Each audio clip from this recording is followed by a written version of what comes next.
Beauties, listen. What God in heaven considers to be true, pure, and right religion. And we talk about religion.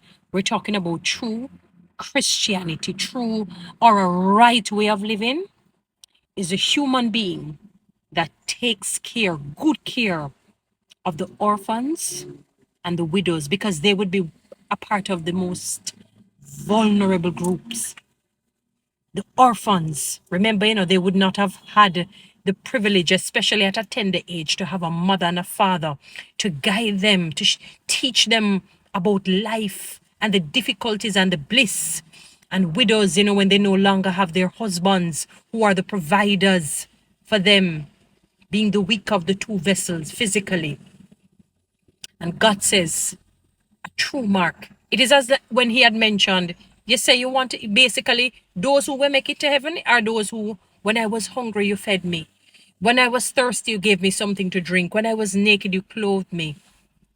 When I didn't have a house, you provided shelter for me, sort of a situation. And when you can do these for the vulnerable groups, that is a mark of a true Christian, a right living human being. Read James 1:24.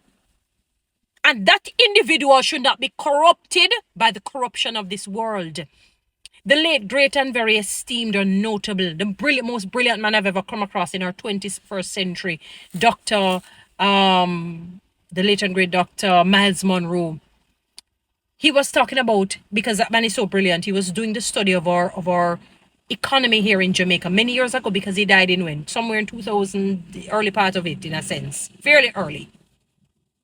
And he said, for every $100 that Jamaicans earn, the government takes $50. He said it's terrible. He said corruption is so high. I remember when Barack Obama had visited our country some time ago and said that, yes, America has its issues and share of difficulties and problems, but the gap between the rich and the poor is not as great as how I see it here in Jamaica.